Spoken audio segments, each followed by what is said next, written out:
Mars 2022. Les super-héros trustent le haut du box-office depuis plus de 10 ans. Les élites cinéphiles se gaussent et s'exaspèrent de voir la formule Disney produire à la chaîne sans se réinventer. Oui, monsieur, parfaitement. Je me gausse.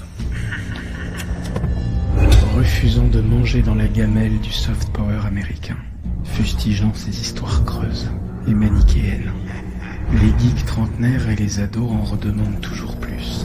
Défendent bec et ongle leurs comics préférés sur les réseaux et se roulent par terre en hurlant, sitôt qu'on critique leur Marvel adoré, tels des fanboys hystériques qui s'insurgent comme si on avait insulté leur mère. Pendant que les sociologues se masturbent la tête afin de comprendre comment les super-héros sont-ils devenus si populaires, théorisant sur le transfert d'une génération qui ne croit plus en Dieu, mais qui attend tout de même d'être sauvée. Quant à moi, je ne peux pas être partout. Plutôt Marvel ou plutôt DC qui me demande. Qu'est-ce que j'en ai à foutre? Et alors que mon intérêt pour ce genre de blockbuster s'amoindrit d'année en année, voilà que sort l'énième reboot de mon super-héros préféré, The Batman. Un film que j'ai beaucoup aimé. Genre, vraiment. J'en suis même venu à me dire que je n'avais jamais vraiment aimé un film Batman jusqu'ici, malgré leur réputation d'œuvre culte. J'ai donc ouvert l'enquête pour découvrir ce que ce Batman avait de plus que les autres. Avait-il vraiment réinventé la roue, ou juste parlé à l'amateur de films noirs que je suis? Après tout, c'est peut-être ça le super pouvoir de Batman. Celui de pouvoir changer de genre, comme on change de costume.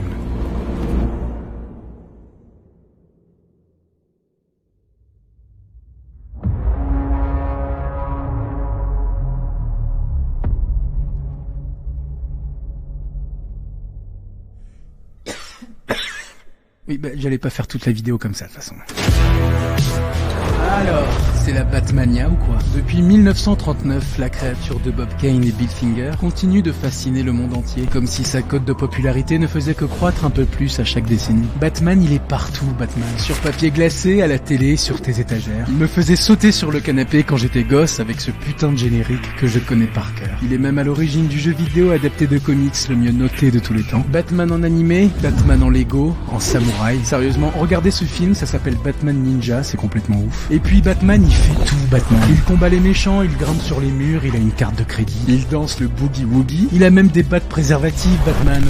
Tu peux pas le tester, il est beau, il est pété de thunes, il a plein de gadgets, il a une grosse voix, et ta voiture, il en fait une poussette. Ok? Qu'est-ce que tu vas faire? Il est indémodable. Au même titre qu'Héraclès ou Prométhée, érigé en figure mythologique moderne, Batman est éternel.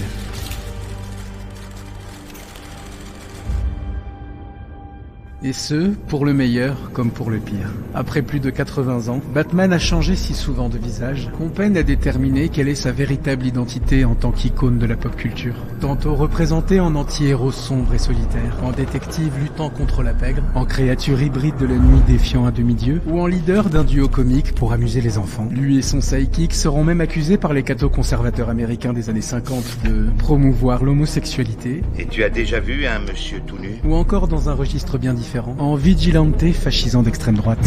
Bah oui, parce qu'on parle quand même d'un milliardaire qui aime bien la police, mais jugeant qu'elle n'a pas les couilles pour faire le boulot, sort la nuit pour aller tabasser des pauvres. Bon, c'est pas nouveau, hein, mais chaque fois qu'on le fait remarquer, t'as Twitter qui est en mode oh mon dieu, Batman, c'est pas très de gauche.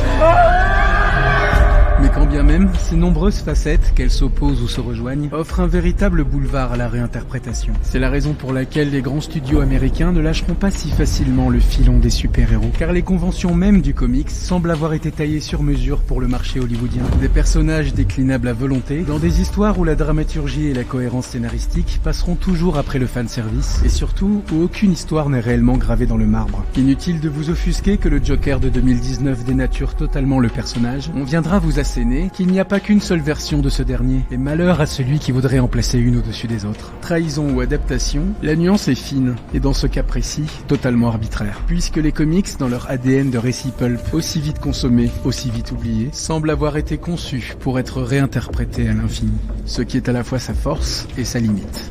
À croire que leur véritable super pouvoir, c'est finalement d'être au-dessus de la critique. Et c'est là que notre Batman entre en scène. Voyons un peu qui se cache derrière le masque.